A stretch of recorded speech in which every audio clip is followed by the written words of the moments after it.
67, 77 தொடரும்னு சொல்லியிருக்காரு தலைவரும் நீங்க. இப்ப 67லயோ 77லயோ பாமரர்கள் மத்தவங்களை நிறுத்தி ஜெயிச்சிருக்காங்க. நீங்க அந்த மாதிரி யாராவது பாமரர்கள் எளிமையானவர்களை நிறுத்த கண்டிப்பா பாருங்க, வெயிட் பண்ணி பாருங்க. அதுக்காக எந்த மாதிரி தேர்வாளர்கள் வேட்பாளர்கள் வந்து தலைவர் அவர்கள் அறிவிப்பாரு, நீங்க பாருங்க. கண்டிப்பா ரீதியா பின்தங்கினவங்க, ஜாதிய பிற்படுத்தப்பட்டவங்க அந்த மாதிரி யாரும் நிறுத்த தமிழக வெற்றி கழகம் என்பது அனைவருக்குமான கட்சி, அனைவருக்கும் வாய்ப்பு வழங்குகிறது. பிறப்புக்கும் எல்லா உயர்த்துங்கிறது உங்களோட கொள்கையை சொல்லியிருக்கீங்க. ஆமா, நாளைக்கு தேர்தல்ல இடஒதுக்கீடு இல்லாத தொகுதிகளில் தாழ்த்தப்பட்ட பிரிவினர்கள் அல்லது இவங்களை நிறுத்தத்துக்கு வாய்ப்பு. வெயிட் பண்ணி பாருங்க எப்படி இருக்கும். கண்டிப்பா பிறப்புக்கும் எல்லா உயிர்க்கும் என்ற கொள்கையின் அடிப்படையில் வந்து அனைத்து கட்சியின் அனைத்து செயல்பாடுகளும் அது மாதிரி இருக்கும். அதிமுகவை சேர்ந்த முன்னாள் எம்எல்ஏ, முன்னாள் அமைச்சர் செங்கோட்டையனை பொறுத்த அதிமுக ஆதரவாளர்களாக டிவிகே வராங்க. அதிமுகவை குறிவைக்கிறது தான் டிவிகோட இதா. தமிழக வெற்றி கழகத்தின் குறிக்கோள் வந்து ஒரு நல்ல ஆட்சி, தூய ஆட்சி அமைய வேண்டும் என்பதற்காக தான். இதை வந்து இந்த நோக்கத்தை புரிந்து கொண்டு யார் வெற்றி பெறுவார்கள் என்பதை தெரிந்து கொண்டு மக்கள் வந்து இணைகிறார்கள். எங்கள் கொள்கையை ஏற்றுக்கொண்டு, எங்களின் அடிப்படை கோட்பாடுகளை ஏற்றுக்கொண்டு, எங்கள் லட்சியத்தை எங்கள் நோக்கங்களை ஏற்றுக்கொண்டு வருவர்களை நாங்கள் கண்டிப்பாக அரவணைப்போம். இன்னைக்கு கூட மோனமங்கலம் பாலு என்று சொல்லப்படுற பாலகிருஷ்ணன் அவர்கள் 20 வருஷங்களுக்கு மேல திருச்செங்கோடோட ஒன்றிய செயலாளர் இருந்திருக்காரு. அதுவும் இல்லாமல் 5 வருஷம் திருச்செங்கோடு யூனியன் சேர்மனா இருந்திருக்காரு. அவரும் வந்து இன்று தமிழக வெற்றி கழகத்தில் இணைந்திருக்கிறார். அவரும் இணைந்து செயல்படுவார். இது மாதிரி நல்லவர்கள் அனைவரும் தமிழக வெற்றி கழகத்தில் இணைவார்கள்.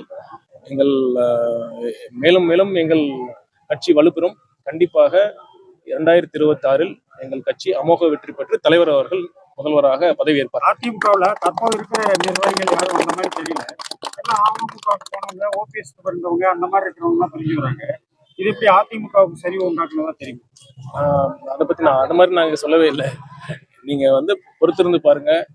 அரசியல்வாதிங்க வந்து நான் திரும்ப திரும்ப சொல்றதுன்னா, அவங்க வந்து மக்களோட பல்ஸ் தெரியும், எந்த நேரத்துல எந்த முடிவு எடுக்கணும்னு அவங்களுக்கு தெரியும். கண்டிப்பாக நல்ல முடிவு எடுக்கும்.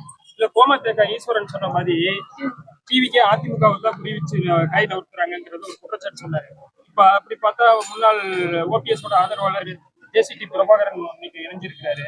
தொடர்ந்து அதிமுகவுடைய முன்னாள் ஆதரவாளர்களாவே இப்ப நீங்க சொன்ன ஒன்றிய செயலாளர் கூட ஏற்கனவே அமமுகவுக்கு போயிட்டு இருக்காங்க. அதாவது நாங்க வந்து யாரை குறி வைக்கிறோம்னு மக்களுக்கு தெரியும். எங்களோட பிரதான எதிரி யாருன்னு நாங்க ஓப்பனா டிக்ளேர் பண்ணிட்டு, எங்களோட கொள்கை எதிரி யாரு, அரசியல் எதிரி யாருன்னு டிக்ளேர் பண்ணி நாங்க பண்ணிட்டு இருக்கோம். எங்க தலைவர் சொன்ன மாதிரி நாங்க எதிர்க்கணுங்கிறதுக்காக எதிர்க்க முடியாது. நாங்க எங்களோட எதிர்ப்புல ரொம்ப தெளிவா இருக்கிறோம்.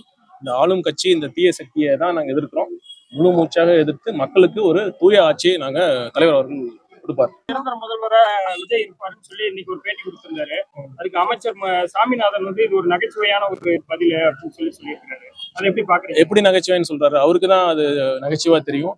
எப்படி எப்படி நிரந்தர முதல்வர்னா, தலைவர் அவர்கள் அரசியல் கட்சி ஆரம்பிச்சு அரசியலுக்கு வர நோக்கமே வந்து பணத்துக்காகவோ பதவிக்காகவோ இல்லை. ஒரு மக்களுக்கு ஒரு நல்ல ஆட்சி, தூய ஆட்சி, நேர்மையான ஆட்சி கொடுக்கணும்னு தான் வந்திருக்காரு.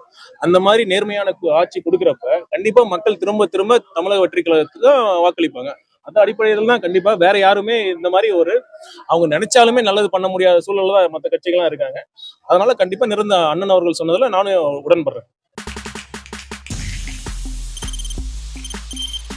தவிர்க்க முடியாத தம்ப்நெயில்ஸ், கலக்கலான கண்டென்ட்ஸ், சினிமாவும் சீரியஸ் பிரச்சனைகளும், பல வருடங்கள் இடைவெளிக்கு பிறகு இந்த படத்துல ஒரு கலகலப்பும் கைகலப்பும். Me too, love you. Thank you so much. Mass ஏத்துறது போயிட்டே தான் இருக்காரே தவிர பிரேக்கே இல்லாமல் பிரேக்கிங் நியூஸ் சொல்லும் தந்தி டிவி ஆப். இன்ஸ்டா தலைமுறை வரை இறங்கி அடிக்கும் தந்தி டிவியின் டிஜிட்டல் எக்ஸ்க்ளூசிவ். அது தண்ணிக்குள்ள போகும்போது ஹேங் ஆயிடுச்சு. உங்களுக்கு விஜய் சார் எந்த அளவுக்கு ரொம்ப பிடிக்கும்? Of course, Malayalis are huge Vijay sir fans. ரெண்டு பேருமே ரொம்ப பிடிக்கும் எனக்கு. தந்தி டிவி ஆப்பை இலவசமா டவுன்லோட் செய்யுங்க. ஃபாலோ பண்ணுங்க, சப்ஸ்கிரைப் பண்ணுங்க, என்ஜாய் பண்ணுங்க.